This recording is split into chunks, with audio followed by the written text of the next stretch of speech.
Hola, ¿cómo andan? Hola, profe. Hola, ¿qué tal? Profe.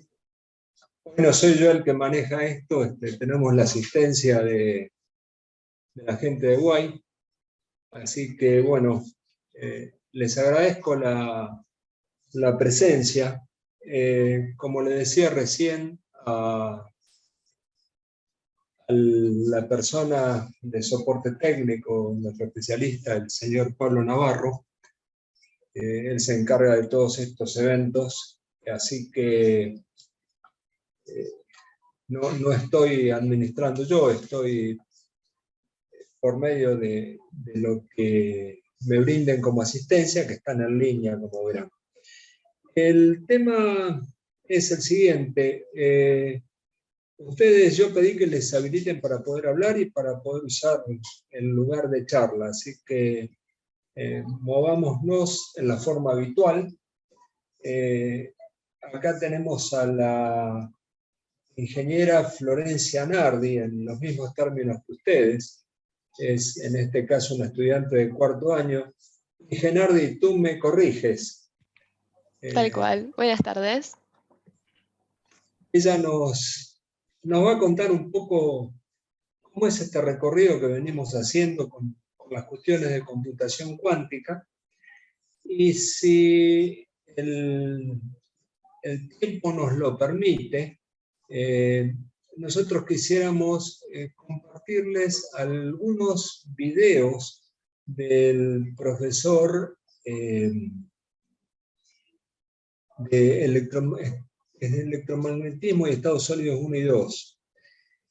Él ha hecho mucho trabajo en lo que es computación cuántica, y hay un par de videos que por lo menos hacerles una introducción para que ustedes vean un punto de partida que él lo presenta como muy interesante, y un ejemplo que tiene un uso potencial más interesante aún. Les va a ser de fácil comparación, como para que nos quedemos un poco menos expectantes de lo que podemos lograr, podría lograrse con esta tecnología.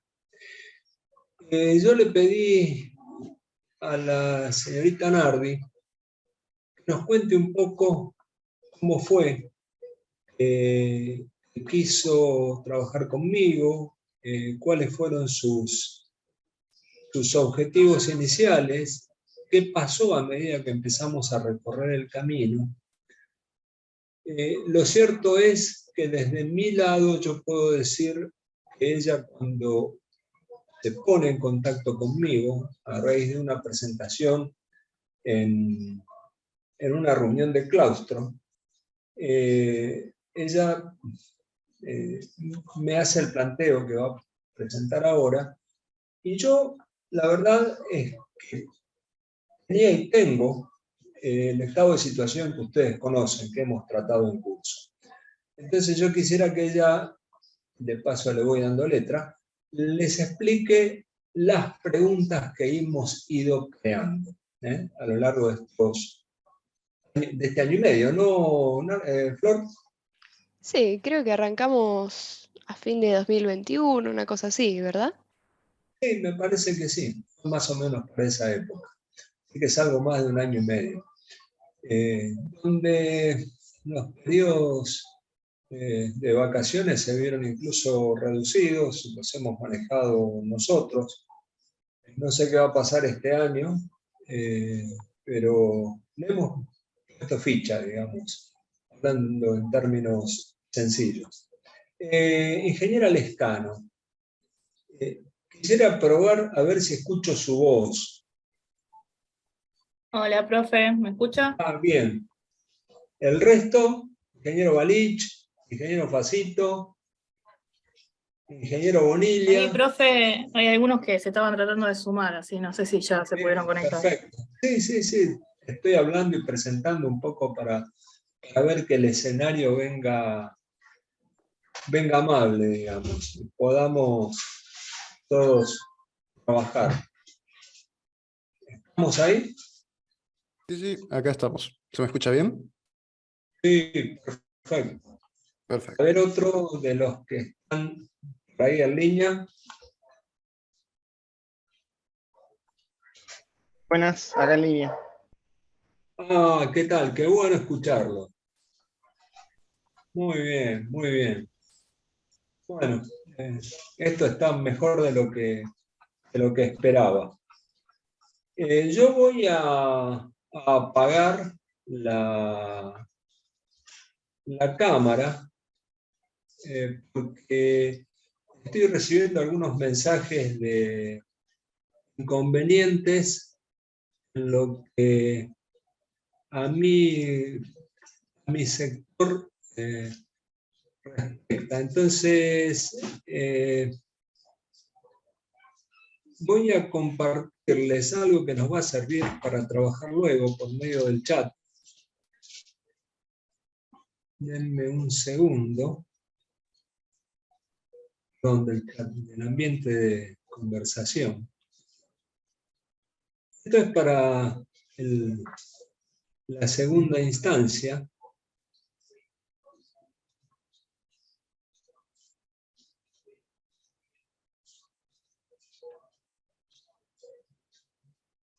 Perdóneme, Ingenardi, que les copie cosas similares, pero usted ya conoce, pero sirve para el resto, ¿no? Esto es parte de lo que hablamos la vez pasada, ¿no? Está perfecto.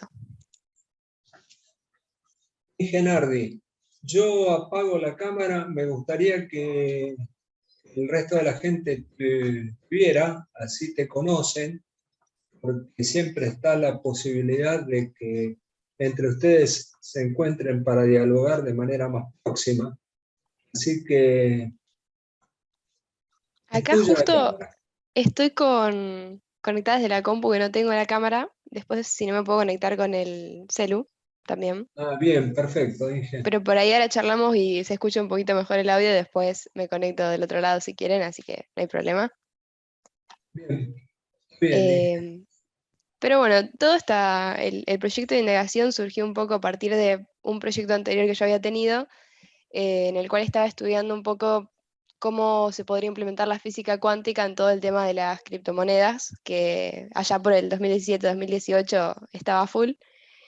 Y bueno, yo hice ese proyecto hace unos cuantos años y me quedó por ahí, pero siempre estuve interesada en el tema, porque también cuando uno arranca a meterse en lo que es la física cuántica, la computación cuántica, empieza a haber muchos conceptos de lo que es fenómenos que ocurren, que por eso se da esto, como la superposición, el entrelazamiento, que por ahí es algo que uno siempre que busca un video del tema es lo primero que le hablan, pero en ningún lado veía que expliquen realmente bien cómo se daban los fenómenos. Simplemente te los mencionaban y algunos factores, pero como decimos a veces con Hugo, que nadie se dictaba a calcular ninguna cosa. Entonces, bueno, cuando contacté con él, teníamos muchas preguntas y no podíamos darle respuestas, entonces de ahí surgió toda esta indagación en ese intento de encontrarlas, digamos. Y bueno, el año pasado estuvimos haciéndonos muchas preguntas de tanto de los fenómenos, de la superposición, del entrelazamiento, de cómo se miden estas cosas.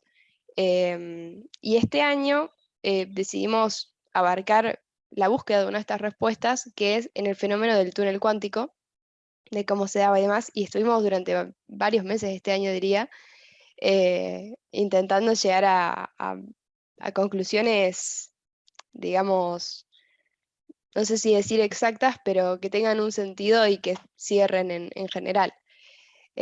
Quizás podemos hablar un poquito de eso hoy, de cómo a lo que hemos llegado este año.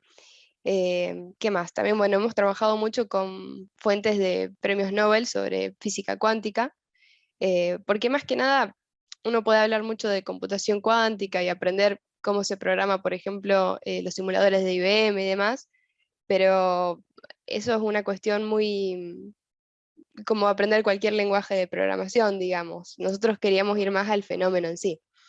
Entonces nos dedicamos un poco más a lo que es física. Eh, y bueno, también aprovechando todo el conocimiento del profesor en todo lo que son cuestiones de ondas, por ejemplo. ¿Qué más? Estuvimos, bueno, trabajando mucho todo lo que son la ecuación de continuidad. Queríamos saber, a todo esto, la idea tampoco es marearlos un poco con cuestiones puntuales de física, porque por ahí lleva mucho tiempo explicar de dónde viene cada cosa. Pero en cuanto a lo del túnel cuántico, quizás podríamos hablar de que en realidad siempre que estamos hablando del tema estamos hablando de corrientes de electrones en la realidad, digamos, en lugar de electrones puntuales para que se den los fenómenos, ya que es una cuestión tan minúscula y particular que incluso las ecuaciones cuesta, em, ¿cómo decirlo?, separarlo a un único caso más que a una totalidad o un pequeño sector que tomamos. Y bueno, ¿qué más?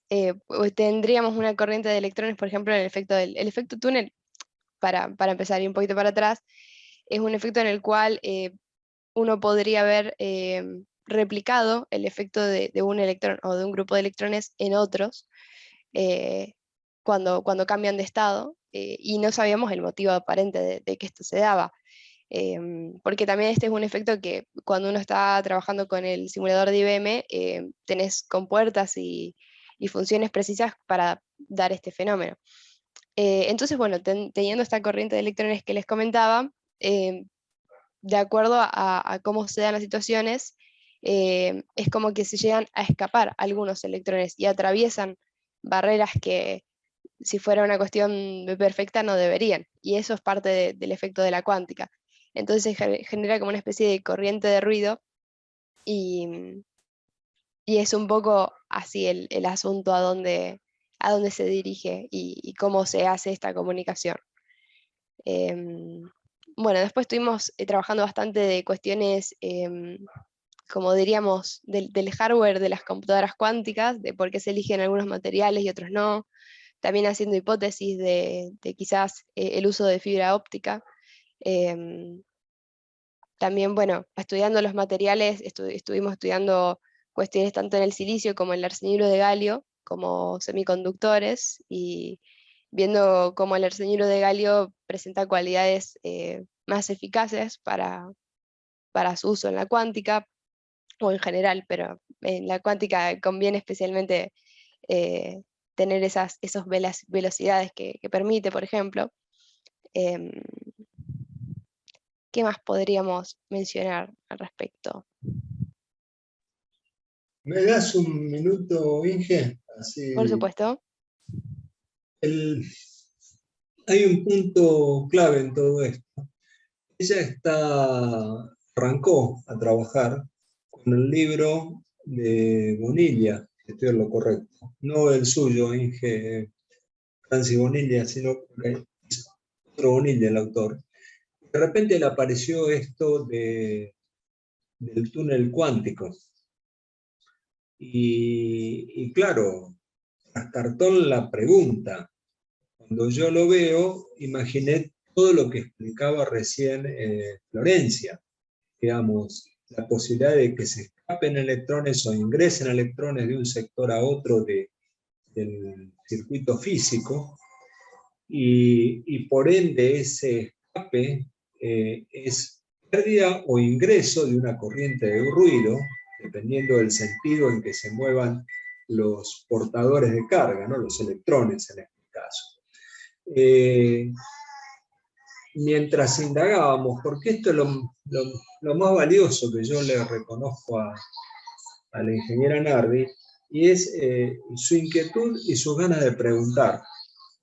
Y esto hace que a veces el camino nos diverja un poco del objetivo, pero detectando las posibilidades de un uso futuro en el campo de la cuántica, de la computación cuántica, dadas las propiedades, como ella mencionó el caso del arsenuro de galio, yo ignoro hasta qué punto lo van a utilizar, porque es poco lo que conseguimos. El otro día encontramos el nombre de un procesador, y bueno, es un objetivo sobre el cual vamos a trabajar.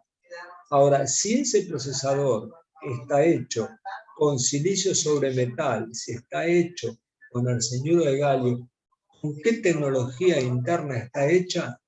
No la sabemos, pero estaba válida la pregunta, entonces nos vimos obligados a estudiar por qué uno podría ser mejor que el otro a medida que aumentamos la frecuencia, que requiere reducir los tiempos de conmutación para, en definitiva, reducir los periodos de señales y, en definitiva, incrementar la frecuencia.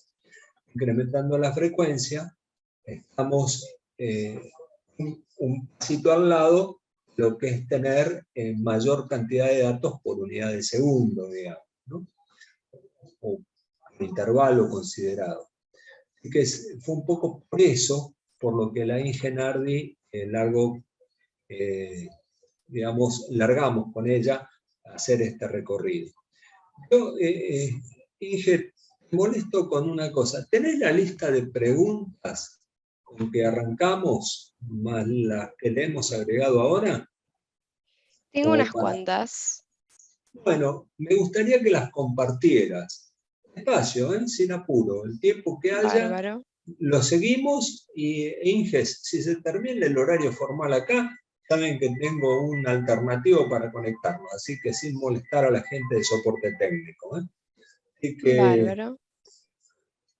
ya sabemos cómo podemos ir. Yo apago la cámara, así la dejo a Florencia que cuente.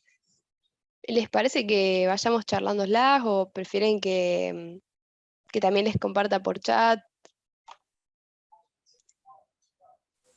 Vamos, hablen.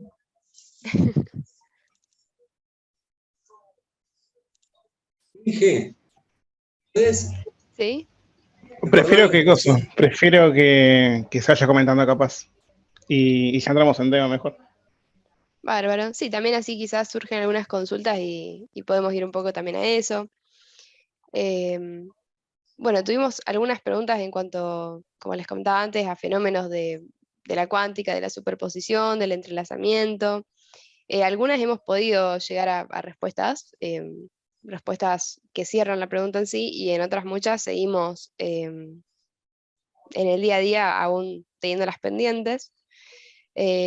Quizás, bueno, cuando recién comenzábamos, planteamos en la superposición si se trataba de un único átomo y un electrón, o si son varios átomos y el resultado se da estadístico de esos átomos. Y bueno, ahí, por ejemplo, dijimos que pueden ser varios átomos, no un único, eh, pero que tampoco se pudo demostrar que el resultado es estadístico entre los resultados de varios átomos o como un resultado de una operación conjunta, como esto que decíamos antes. Quizás en la realidad se trata más de una corriente de electrones que de uno único. Y en cuanto a la operación, por eso, quizás podría ser una suma de todos ellos o podría darse por la corriente, la existencia de la corriente en sí, digamos. ¿Qué más? Bueno, después nos preguntábamos si la respuesta que puede alcanzar un qubit es resultado de operaciones matemáticas y se dice que esos son los valores posibles en términos probabilísticos. Y de momento, bueno, podríamos decir que afirmamos este interrogante, que las respuestas que da el qubit en cuanto a sus operaciones, como podría dar un bit en una computadora tradicional, en este caso es estadístico. Tenés probabilidades de unos y ceros, pero no unos y ceros puntuales, digamos. Después hablábamos de cómo se representan los múltiples valores de un qubit antes de ser medido en un cálculo supuestamente instantáneo. También cómo ingresan estos valores múltiples al cálculo que es de tipo matriz, cómo realmente son los estados superpuestos, cómo están compuestos, si son simultáneos, si se utilizan sus valores de forma equivalente. Y a esa pregunta no hemos podido obtener respuesta. Varios valores se representan en términos probabilísticos y dependiendo de la cantidad de qubits considerados, si son dos es una circunferencia de radio unitario con valores probabilísticos para cada una de las posibles combinaciones. Si son 3 qubits se trata de una esfera de radio unitario. Quizás esto es más puntual. No sé si se puede seguir tan fácil. Pero bueno, si tenés más qubits tenés otro tipo de representación. Entonces, aún no se sabe realmente. No hemos llegado a una conclusión de cómo es la representación real de los valores de los qubits a las respuestas, a las respuestas probabilísticas que se pueden otorgar en los simuladores de computación cuántica. También nos hemos preguntado, sí. Quiero aclararles algo. Yo también se los había mostrado en esta cursada que aparecían esos resultados. Ignoro el valor del cálculo matemático que se está haciendo, pero nos deja, a Florencia y a mí, un gran interrogante. En algún caso aparecen, a lo mejor sin sentido matemáticamente. Entonces, carecería de sentido lo que obtenemos. Pero es una pregunta que tenemos abierta todavía. Esto redondearía un poco esta cosa de lo probabilístico. ¿Es correcto, Inge Nardi? Tal cual, Hugo. Sí. Después, bueno, después nos preguntábamos cómo se obtienen los estados múltiples de un electrón, y ahí consideramos que los estados múltiples del electrón son aquellos que se corresponderían con los de los estados de superposición.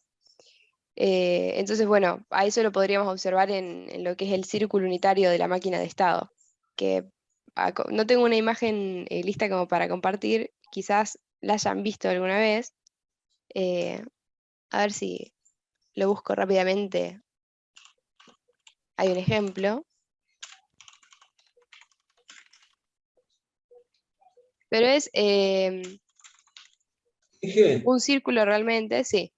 sacale una foto, mandámela y yo se las mando al grupo. Así la ven. A ver. Sí, tengo acá un Google Drive, que creo que tengo la imagen en sí. Así evitamos los problemas de los enlaces que ya me están dando algunos errores.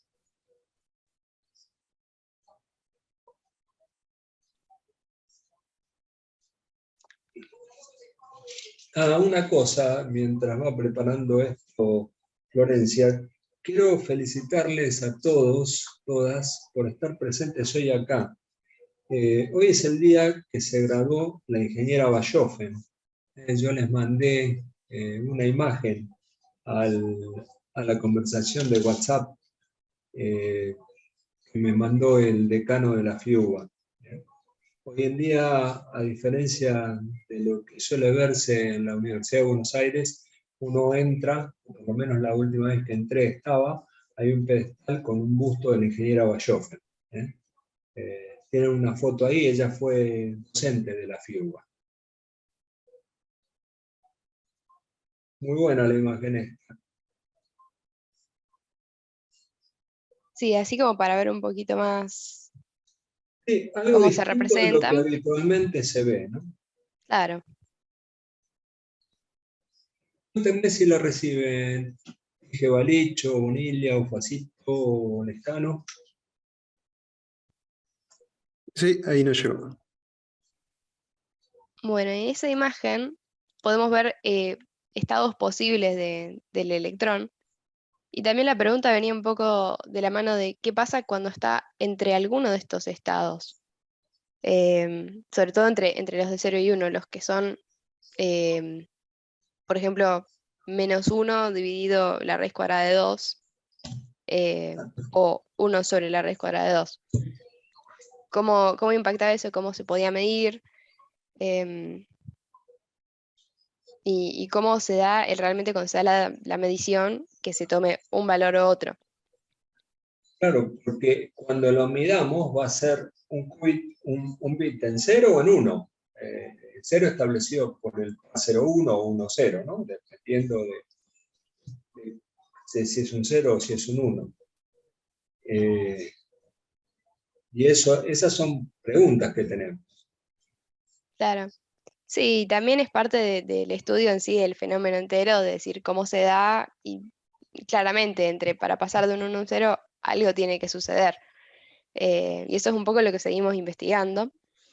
Después, bueno, tenemos más preguntas en otros fenómenos como el entrelazamiento, Hablábamos de cómo es la conexión entre los qubits, por qué están conectados entre sí o son pares aislados, por qué. Esta pregunta aún no la hemos respondido del todo, pero un poco también lo que hablábamos un poquito antes de lo que es el túnel cuántico, de cómo se da, por qué repercute en otro sitio el mismo estado de los electrones.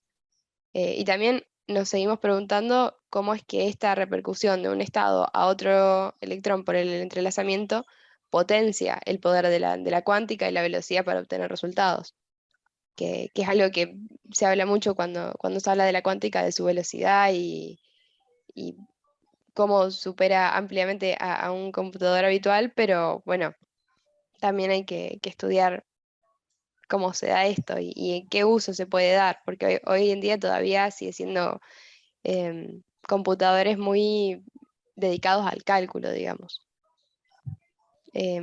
Bueno, también queríamos saber, bueno, esto de cómo incide el entrelazamiento cuántico en los cálculos, cómo se traduce ese resultado del entrelazamiento cuántico al campo de la naturaleza, más allá de las simulaciones online.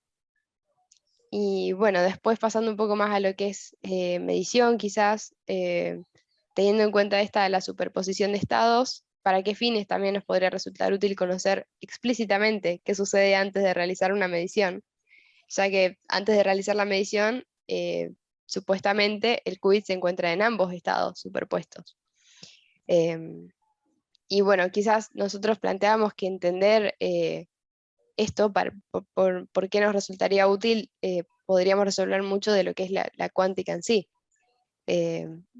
Comprender cómo se da y para qué, y por qué, esto que veníamos antes, por qué la elección de ciertos materiales por sobre otros para armar el computador, y en sí y demás, porque bueno, cuando uno conoce bien todo lo que es hardware también, se puede seguir mejorando los modelos. Bueno, también, sí. Antes de continuar, hay un comentario que quiero hacerles, que ustedes lo tienen. Si ustedes ven, está definido el entrelazamiento cuántico como el resultado de varios qubits, no en sí de dos, como planteaba también Florencia hace un ratito, son varios que pueden llegar a estarlo, y digamos, hay una operación matemática que se hace. Si la operación da un qubit significa que tiene módulo unitario, o sea, si tengo módulo unitario es qubit, si no, no lo es. Entonces, si esa operación da o no un qubit, entonces en un caso están entrelazados y en otro no. Eso es algo para saberlo. Es una operación matemática que está planteada. Fíjense ustedes que eso lo tienen en el texto que yo les he enviado. En la parte de computador cuántico está la expresión matemática. Yo ahora, para ahorrar recursos, no quiero abrir el texto y mostrárselo. Yo después voy a abrir el texto y les voy a mandar la foto de eso para que ustedes se den cuenta, incluso un ejemplo de cuándo es un qubit y cuándo no. O sea, cuándo están entrelazados y cuándo no, en definitiva, ¿no? Ese es un punto. Y a ustedes cuatro, Inges, ¿qué notaron del discurso, del habla de la ingeniera Nardi, que está tratando de ponerle las cosas en palabras más o menos fáciles? A ver si aprendieron algo. ¿No notaron que usó el término velocidad de manera poco correcta, cuando tendría que ser número de operaciones por segundo, etcétera? Operaciones de punto flotante, cosas por el estilo. ¿No notaron eso? Hola, escucho la Sí, respuesta. profe, lo que no sé es cómo se aplicaría a la parte de la cuántica. Por eso no sé si estaba bien o estaba mal. Bueno, con el conocimiento muy que ya bien. tiene, supongo que es correcto. Muy bien, Inge Lescano.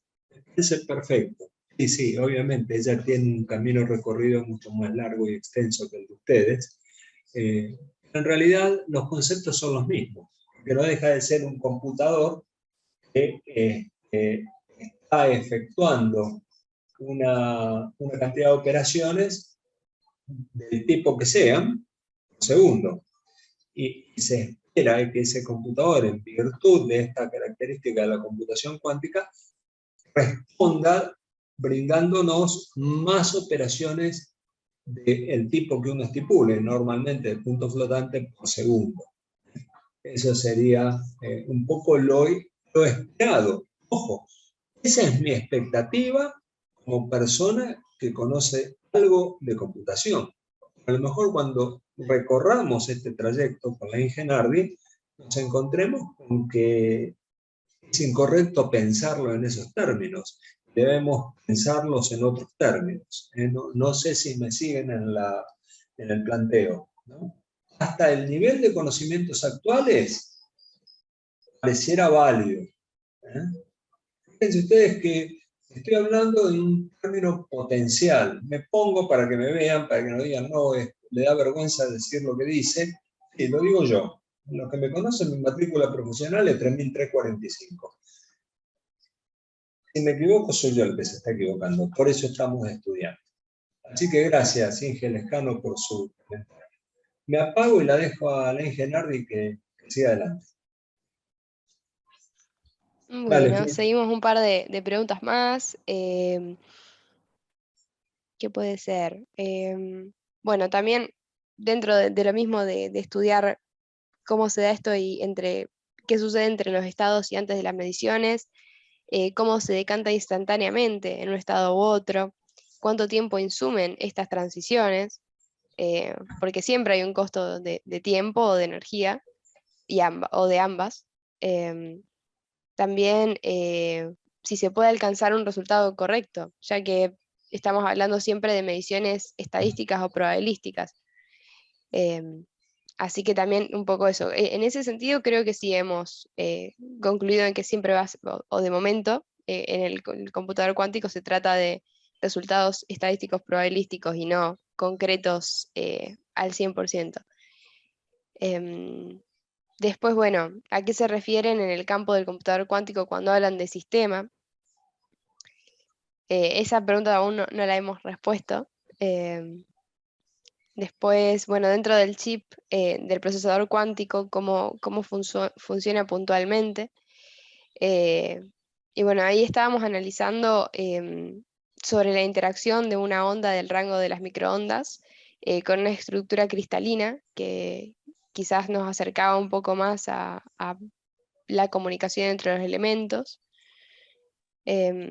Y los materiales, un poquito lo que mencionábamos, después ampliamos más, un poco más en lo que es el efecto túnel y en sus repercusiones en cuanto a ondas en nuestra investigación, así que esa la seguimos teniendo bastante pendiente. Bueno, después hablamos un poco de lo que son lenguajes tradicionales de programación o de computadores con respecto a los del computador cuántico, que existen algunos, no es que no existan, pero bueno, también se trata de estos, como los simuladores que hay algunas de estas grandes compañías online. Se trata más de estos de cálculos puntuales, tampoco tan extensos o que tengan una gran continuidad entre sí, sino que son como efectos de prueba, si no me equivoco. Sí, hasta el momento perdón, hay mucho que debe estar oculto de todo esto, y es por eso la dificultad que vamos teniendo. A veces encontramos algún video de divulgación que nos sirve, nos ayuda, pero la verdad es que cada cosa que le sacamos es a mazo y cincel a la roca, ¿no? No sale tan sencillo el tema. Y dale, Claro. sí. Sí, bueno, también yendo un poquito a lo que yo pensaba inicialmente en la cuántica con respecto a romper cadenas de blockchain y demás, pensábamos cómo es el tema de romper claves de mensajes cifrados, que a veces se dice que es como por fuerza bruta en un computador cuántico. Cuál sería el alcance, cómo se trabaja en un ambiente probabilístico, si se trata a prueba y error. Em, Allí, bueno, hay varias información con respecto a cómo se puede utilizar la cuántica para verificar una cuestión cifrada. no tanto como para descifrar en general, sino si hay una comunicación y se conocen ciertos términos de claves entre ambas partes, eh, es más seguro, es mucho más difícil para un tercero interceptar el mensaje que en otro tipo de computador, pero en sí el uso todavía no está bien, no se ha implementado tanto para el campo, digamos. Quizás se han hecho pruebas, pero desconocemos de ello en una cuestión muy cerrada. Pero sí, bueno, ya si algún día se libera un poco más, probablemente va a haber todo un movimiento con respecto a todo lo que es las cadenas de blockchain. Después, bueno, también nos preguntábamos si hay un único tipo de clave para la cuántica o por qué otras se bloquearían. Esto todavía seguimos pensándolo, quedó ahí pendiente. Bueno, también pensábamos cómo es que guarda un qubit un valor inicial y lo mantiene durante una operación a otro qubit. Porque como esto es todo probabilístico, ahí teníamos una duda bastante grande, cómo lo logra esto la electrónica también.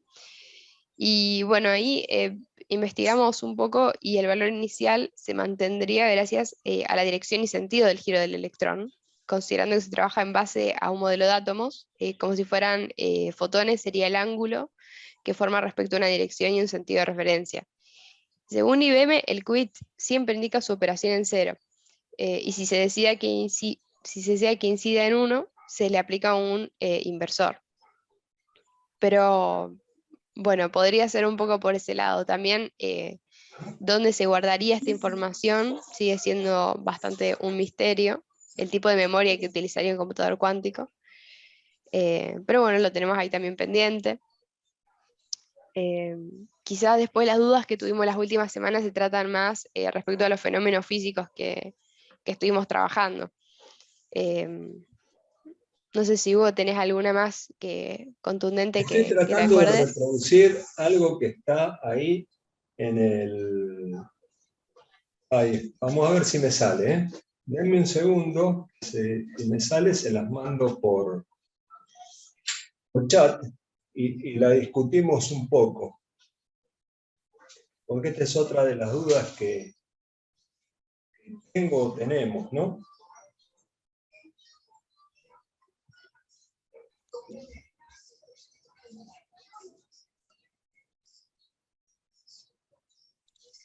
No sé si salió muy bien, pero te las voy a compartir. Creo que más o menos salió.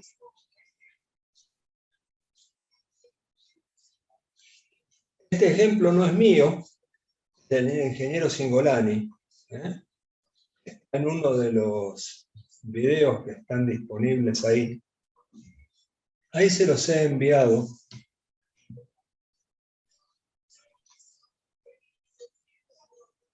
Breve, es de unos pocos segundos, porque las cosas no salen a veces tan sencillas. Obsérvanlo. También te lo he enviado, Ingenardi. Buenísimo.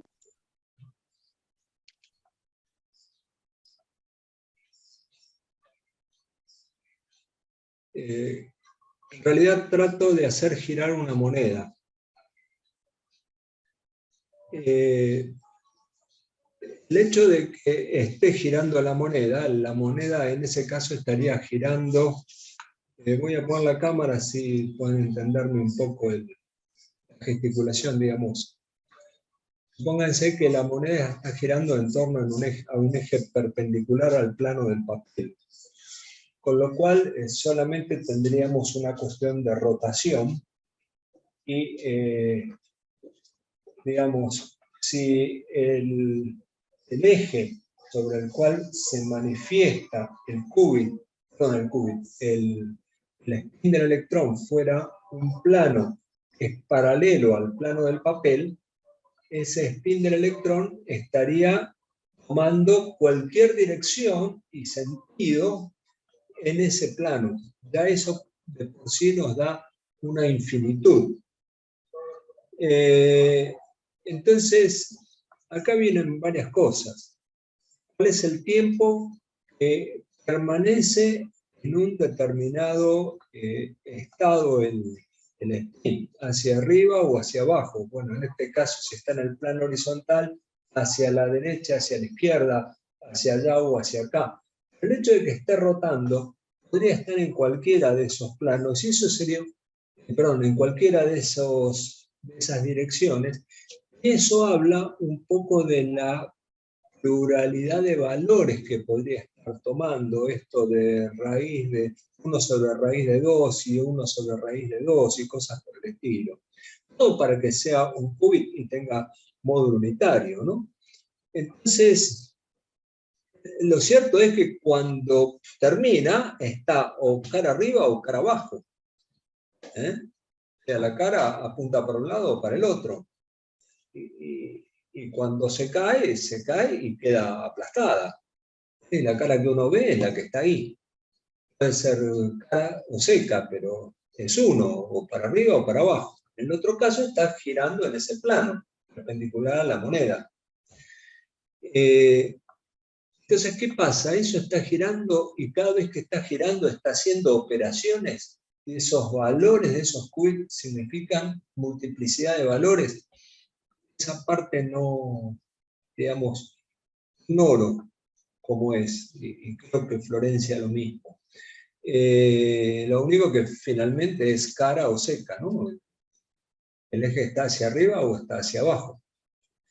Se comprende el concepto, por eso se los envié. Esto está dentro del enlace que les mandé del ingeniero Cingolani, está un poco esta cuestión.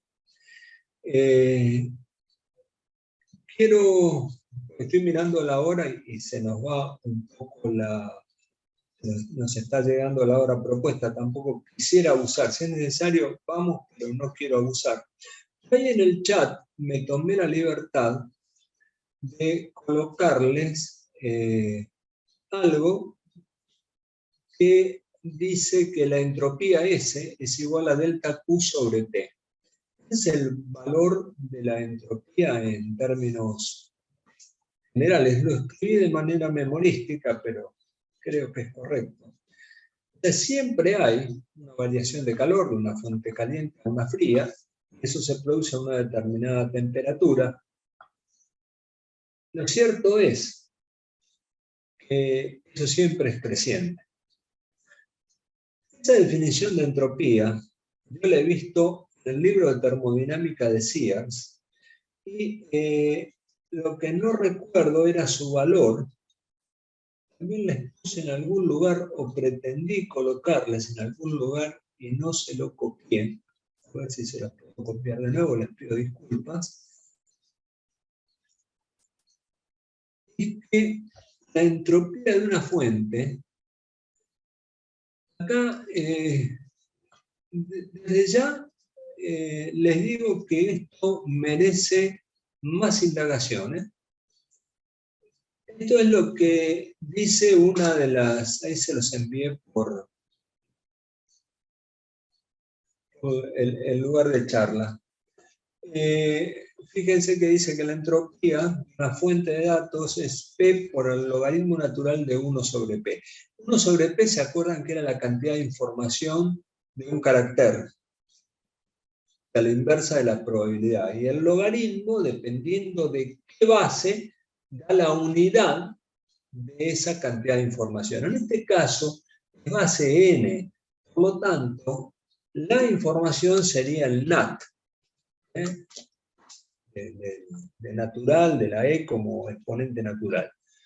Yo no puedo decir que eso esté ni bien ni mal. No me pude hacer del libro de Abramson, de transmisión de la información,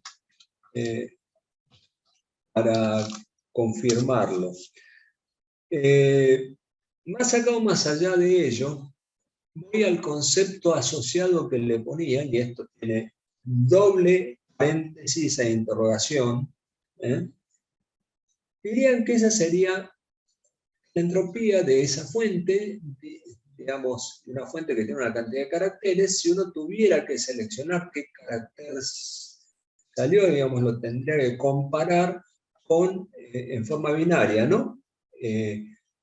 n sobre 2 más 1, ¿no? Esa es la comparación clásica, la búsqueda binaria. O sea, ese sería el máximo. Al parecer ese daría el número máximo de búsqueda. Hay un trabajo, es el algoritmo de Schroeder, que está en ese hiperenlace que yo les dejo ahí, esto lo dejo para que ustedes lo busquen. Ese algoritmo, según plantea ahí el ingeniero Enrique Cingolani, magíster Enrique Cingolani, discúlpenme, nuestro profesor de electromagnetismo y estados sólidos unidos, dice que este algoritmo permite resolver una búsqueda producto de lo que da el computador cuántico que utilizaría ese algoritmo, permitiría encontrar algo con una cantidad de intentos inferior, o sea, el máximo para encontrarlo, sería inferior a ese valor de n sobre 2 más 1. Esa sería un poco la conclusión, que sería interesante que ustedes le echen un vistazo al algoritmo de Schroeder. Con la ingeniera Nardi es algo que tenemos que entrar a indagar, es nuestro próximo paso antes de volver a retomar el libro de computación cuántica en el cual se basó la ingeniera, la doctora Samira Abdel-Masih, para darnos el curso de computador cuántico.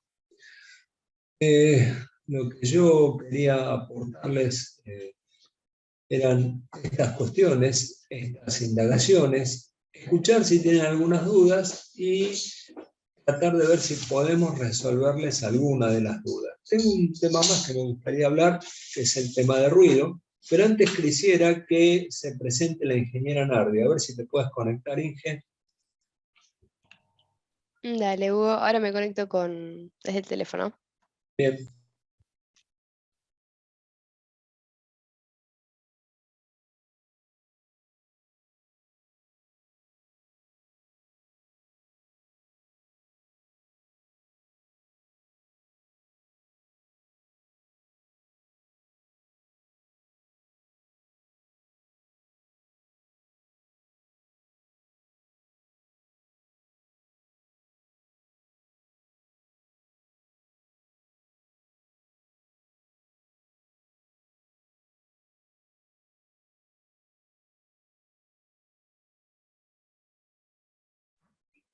Mientras Florencia intenta hacer su conexión vía teléfono, así la conocen, quiero preguntarles, voy a ir exponiéndoles algo.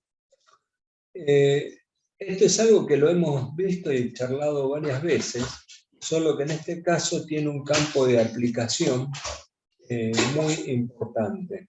A lo mejor a la luz de estos nuevos conceptos que fue pasando la ingeniera Nardi, les despierta alguna pregunta que puedo intentar tratar de aclarar.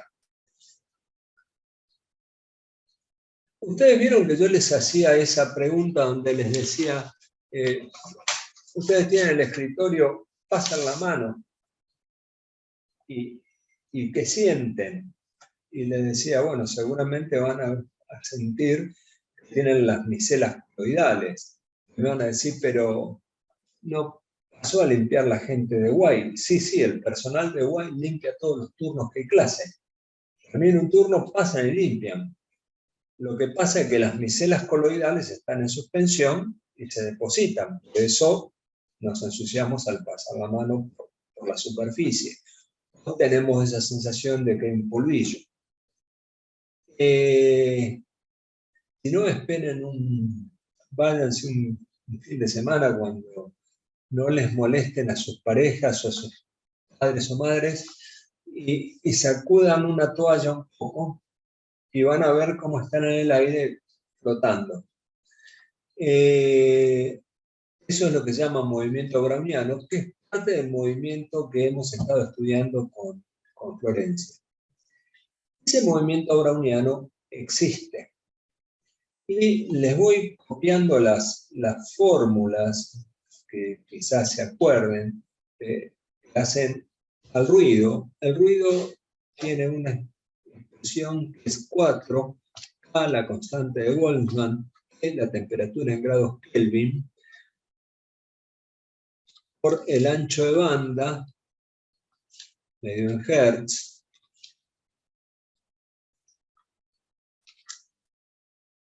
por el valor de la resistencia. Eso, en términos de potencia de ruido disponible, termina pudiendo explicarse que es K por T, ¿no? Hay que demostrarlo. El hecho es que este ruido depende de la temperatura en grados Kelvin.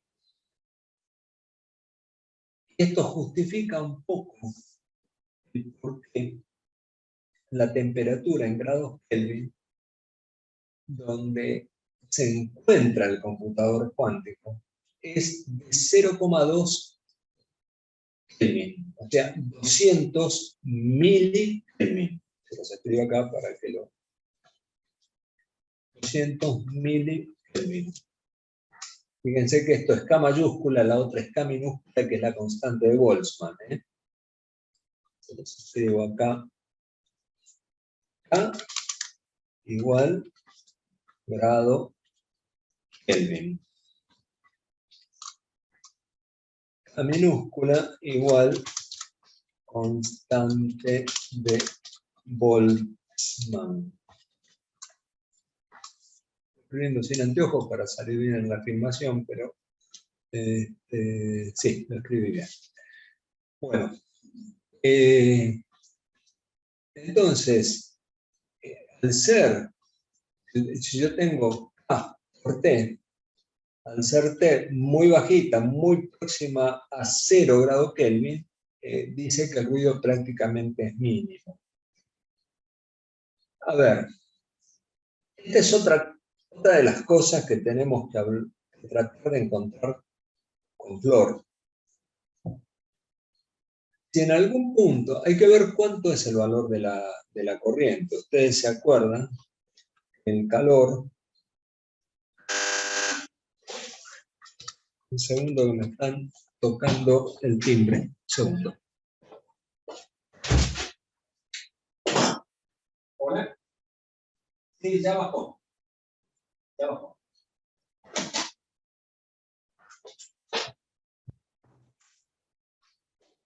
Mil disculpas, ¿eh? Les decía, entonces, el calor es igual a 0,24, es un factor de conversión, por que es I al cuadrado, por la resistencia, por el tiempo considerado en que circula esa corriente. O sea que a medida que exista una corriente, va a haber una generación de calor. Si hay una generación de calor, va a haber una sobreelevación de temperatura.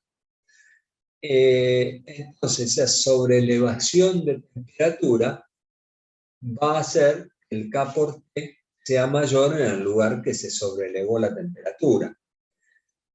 Yo no sé todavía en ese procesador Osprey, creo que era, ¿no, Inge, que vimos el otro día?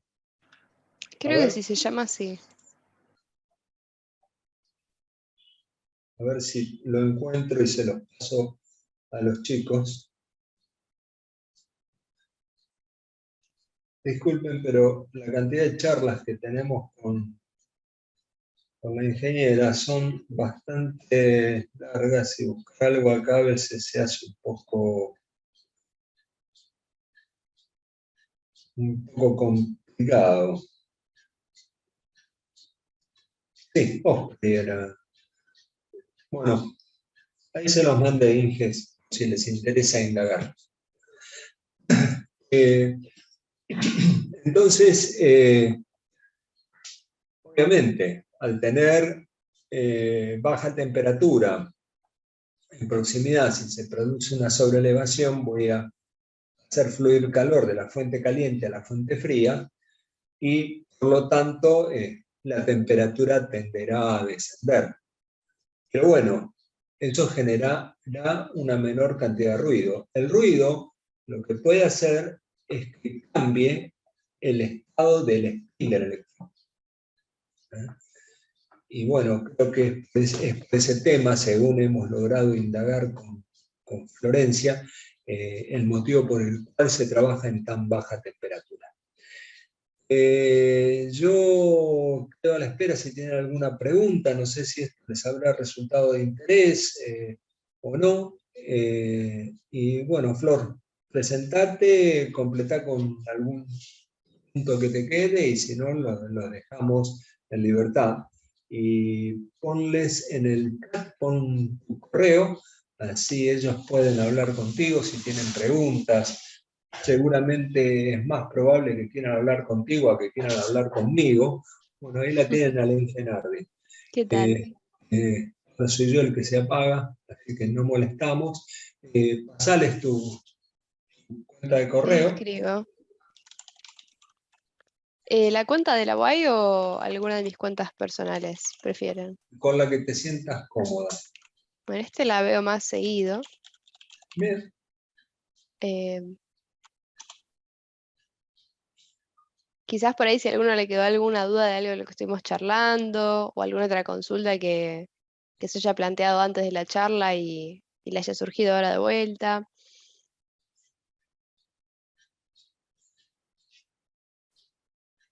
Muy bien, Inge Lescano, adelante, vamos. Les quería consultar si habían averiguado para tener colaboraciones con otras universidades.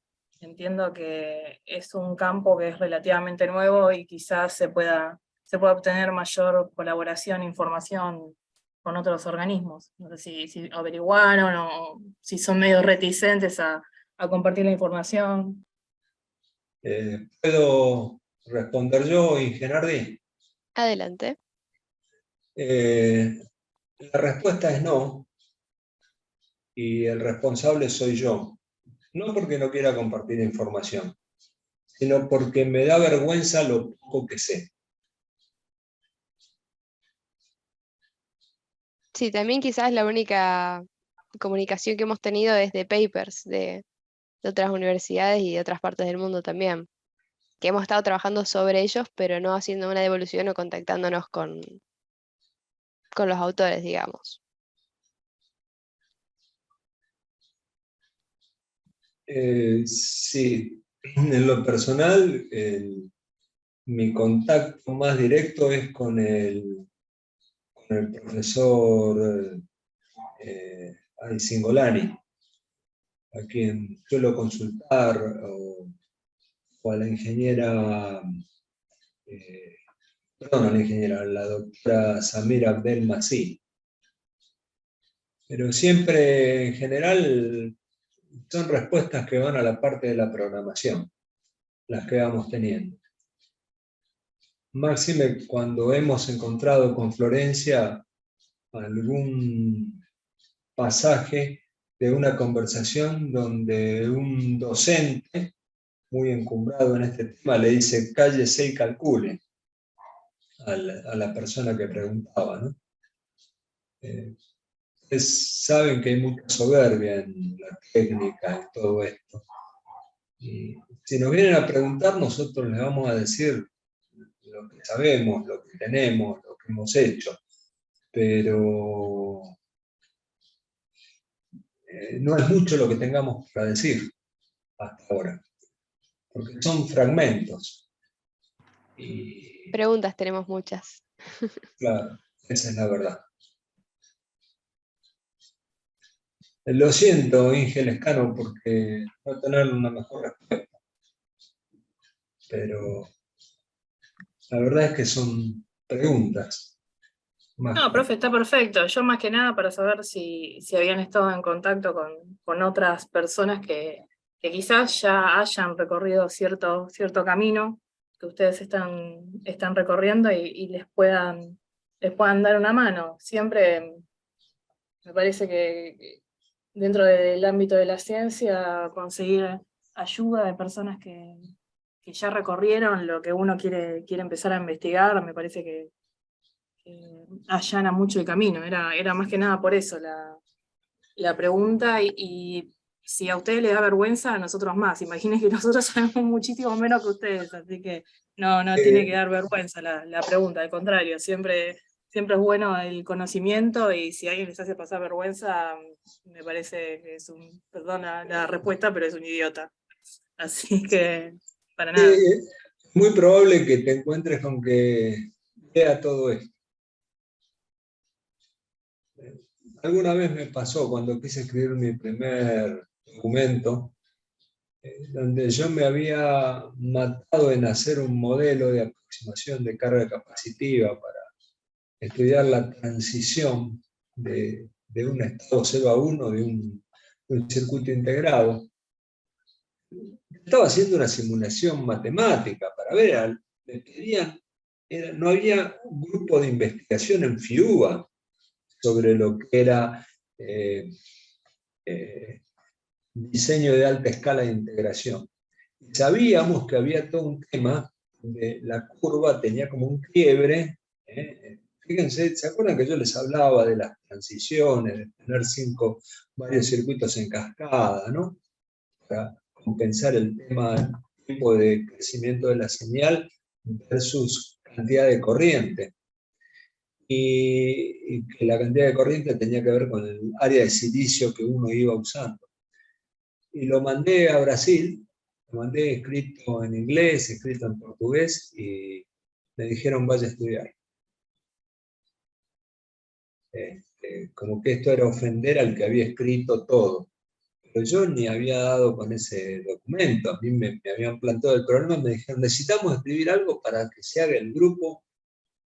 Y yo fui el único tonto que me puse a trabajar. Imagínense que en esa época lo escribía a máquina de escribir.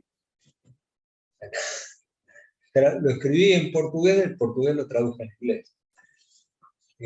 Así me fue. Entonces, estoy un poco escaldado con eso de ir a preguntar. Preguntarle a alguien que quiera decir y que realmente diga, ¿no? Entonces, si ustedes conocen a alguien que conozcan más que yo, aparte tengo que tener una pregunta para decirle no sé, a Cingolani. O sea, hasta ahora son preguntas que alguna vez las charlé con él y en algún momento dado hicimos un curso con Cingolani, con el magíster Cingolani, el ingeniero Kamlowski, el profesor Daniel Veiga, y creo que había un cuarto, y la doctora Samira Masí. Creo que había un cuarto, ¿no? Creo que éramos nosotros, nada más. Sí, 5 con la doctora. Y de ahí es que surgió el documento ese que les escribo y que les pongo en el libro. Y lo cierto es que me sigo quedando o sea, todos van a la operación matemática, al entender la programación. Y no a estas respuestas que estamos buscando con Florencia, esa es la verdad. Quizás estamos queriendo entrar por la puerta difícil. No lo sé. Seguramente fácil no es el camino que hemos elegido. Pero bueno, yo no me caracterizo por elegir caminos fáciles. Ya me conocen. Estoy de remangarme, de hecho estoy con mangas cortas. Así que gracias por la pregunta.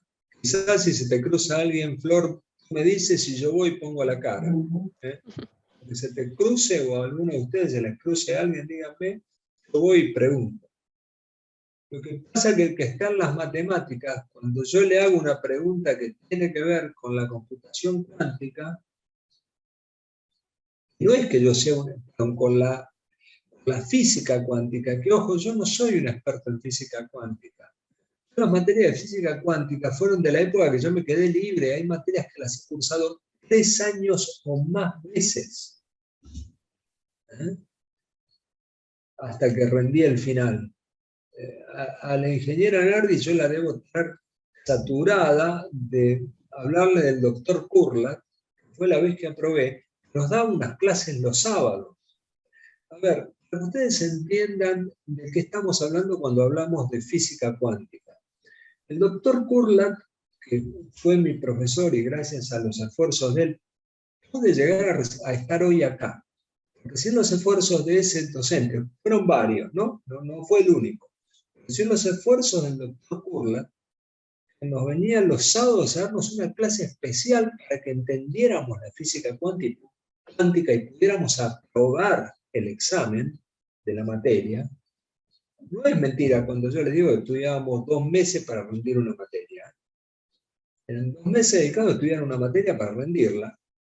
En un momento dado el doctor Kurlat nos cuenta una experiencia que él había tenido. Él recibió un doctorado en una universidad de Inglaterra, no sé si Oxford o una universidad así.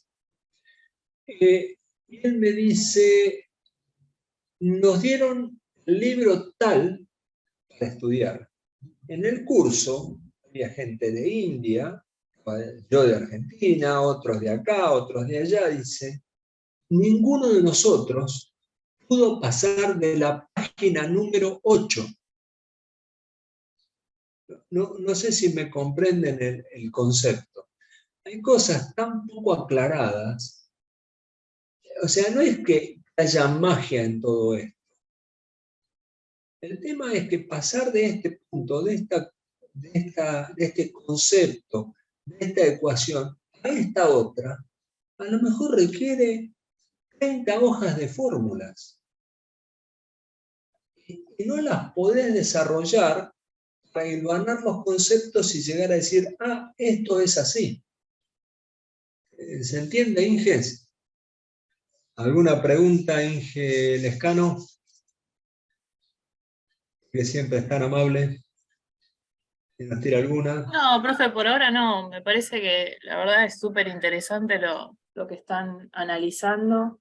Quizás la única pregunta que se me ocurre, pero sé que todavía están investigando, están avanzando un montón, es con el análisis en cuanto a las criptomonedas y el uso de la computación cuántica. Opinión de ustedes, ¿qué es lo que ven que están faltando? ¿Es un análisis más bien teórico de cómo sería la aplicación o es un tema ya más bien del hardware? ¿Qué es lo que estaría faltando? Porque si se pudiera, se pudiera utilizar para eliminados, creo que el primero que encuentre la solución sería multimillonario, ¿no? Sí. No sé si se entendió mi pregunta o no me No, supe expresar. está clarísimo. En realidad, imagínense que son temas tan sensibles. Esta es una opinión así de café que les estoy dando, es una opinión muy, muy personal.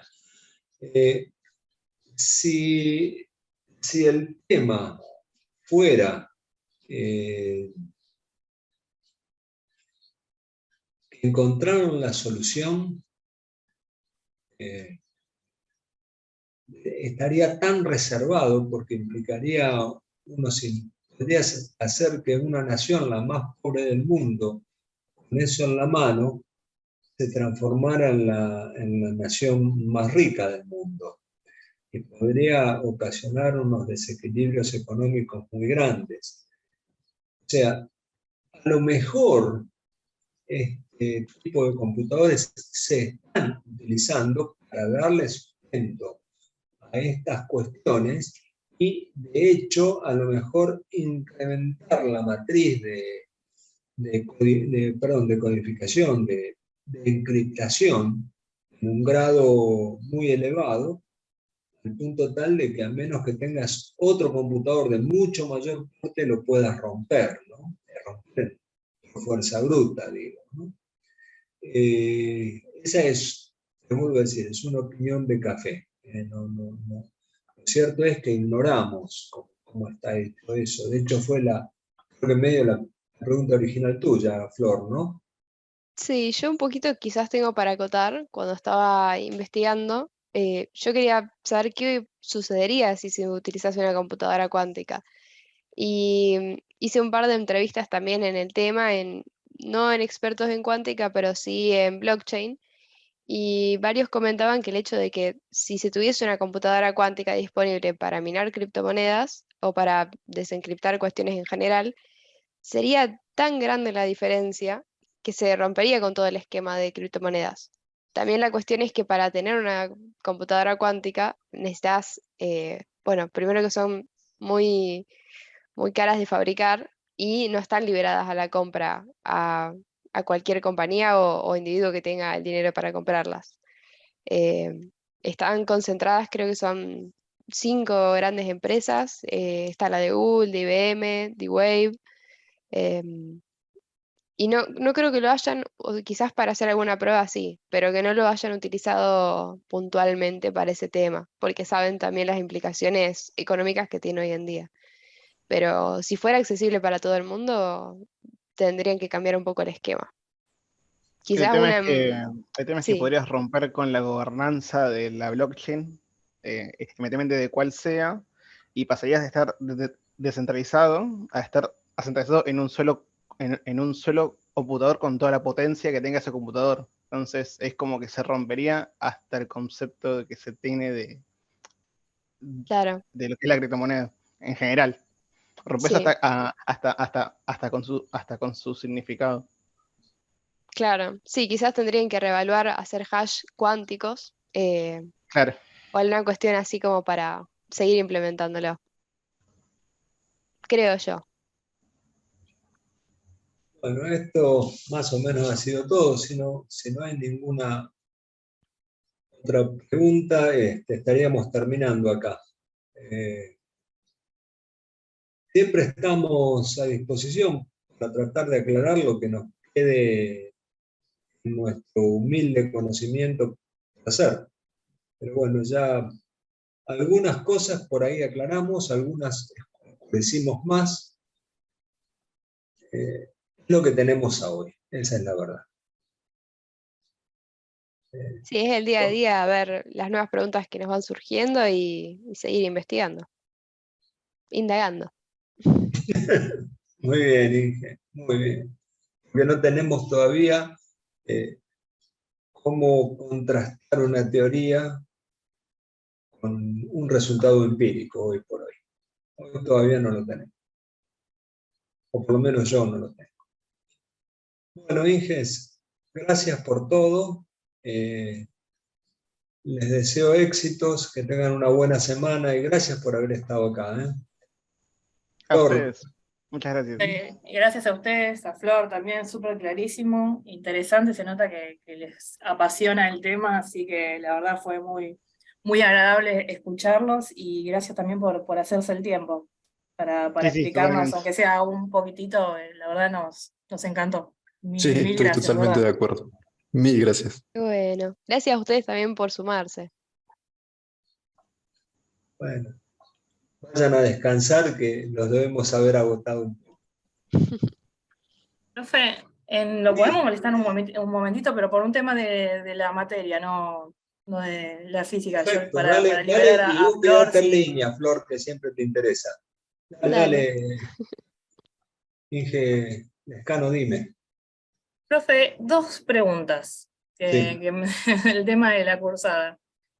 sí, Primero, algo que me llamó la atención, que calculo que se habrán equivocado de Colombo, porque usted figura como que nos va a dar el final de redes. ¿Eso me parece que es así o le pifiaron Pasa que el profesor de redes el es nombre? En vez Jorge de Jorge Colombo, quizás pusieron por ahí se Hugo. confundieron con ustedes. Claro. les voy a contar algo. Se está fusionando mi materia con la materia de redes. A teleprocesamiento avanzado lo voy a tomar yo. Entiendo que acá y en marzo, en donde arranque abril, por eso les insisto, traten de presentarse ahora. De todos modos, el jefe de asignatura, sea redes o teleprocesamiento, el jefe de asignatura soy yo. Pero si alguien tiene que dar redes, y me están tirando la chapa a mí, y yo estoy en la mesa, yo voy a tomar con el interrogatorio que haría el docente a cargo de su curso. O sea, por más que yo sea jefe, y en una situación de este tipo, a mí no me gusta avanzar sobre, una cuestión de ética, sobre mis colegas. De que hay una persona a cargo del curso, yo me tengo que hacer cargo de la mesa, sí, perfecto. Yo tomo el examen que ese docente tomaría. Les digo, para el caso de redes, eso podría suceder. Todavía no sé qué fecha me va a tocar, me voy a enterar pasado mañana, seguramente, que es cuando nos reparten los horarios. Y no soy de los que están averiguando el futuro, tratando de ver qué pasa.